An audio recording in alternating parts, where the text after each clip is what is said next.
कैसा हराया?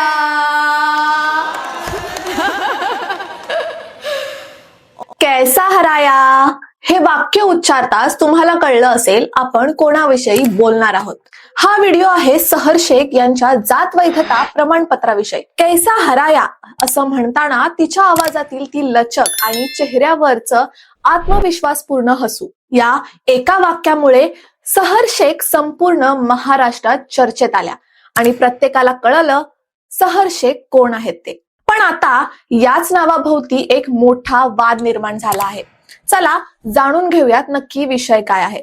नमस्कार, मी आदिती लोकरे आणि तुम्ही पाहत आहात साऊथ मुंबई न्यूज. ठाणे महानगरपालिकेतील AIMIM पक्षाच्या नगरसेविका सहर शेख यांच्यावर आता बनावट जात प्रमाणपत्राचा वापर केल्याचा गंभीर आरोप होत आहे. या प्रकरणाचा उगम त्यांच्या वडिलांपासून युनुस इक्बाल शेख इथून सुरू होतो. मुळेच उत्तर प्रदेशातील गाझियाबाद येथील असलेले युनुस शेख महाराष्ट्रात स्थलांतरित झाले. नियमानुसार स्थलांतरित व्यक्तींना जात प्रमाणपत्रासाठी नमुना 10 वापरणं बंधनकारक असतं. मात्र आरोप असा आहे की त्यांनी ओबीसी साठी असलेला नमुना 8 वरून कथितरित्या बनावट जात प्रमाणपत्र मिळवलं. याच प्रमाणपत्राच्या आधारे सहर शेख यांनी स्वतःचं जात प्रमाणपत्र मिळवलं आणि त्याचाच वापर करून त्यांनी निवडणूक लढवली आणि विजय मिळवला. या संपूर्ण प्रक्रियेत 4 महत्वाच्या शासकीय यंत्रांची दिशाभूल झाल्याचा आरोप आहे. ठाणे उपविभागीय अधिकारी कार्यालय, मुंबई शहर जिल्हाधिकारी कार्यालय, जात पडताळणी वैधता समिती, राज्य निवडणूक आयोग. या प्रकरणाला वळण मिळालं ते एका तक्रारीमुळे.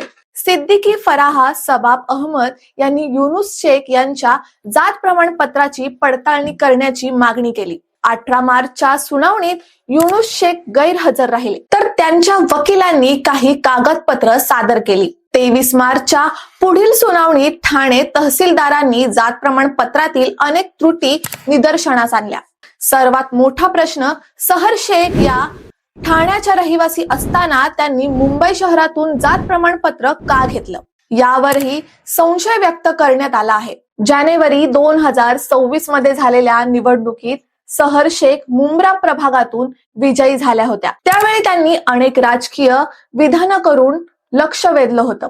मात्र आता त्यांच्या राजकीय प्रवासावरच प्रश्नचिन्ह निर्माण झाला आहे. बनावट कागदपत्रांचा वापर आणि शासकीय यंत्रांची दिशाभूल हा केवळ आरोप नाही तर एक गंभीर गुन्हा आहे. आता प्रश्न असा की सहर शेख यांच्यावर काय कारवाई होणार, त्यांचं नगरसेवक पद धोक्यात येणार का, आणि सर्वात महत्वाचं, अशा प्रकारे शासकीय यंत्रांची फसवणूक होत असेल तर जबाबदार कोण? प्रशासन यावर कठोर कारवाई करणार का? तुमचं मत काय हे कमेंट मध्ये नक्की सांगा. धन्यवाद.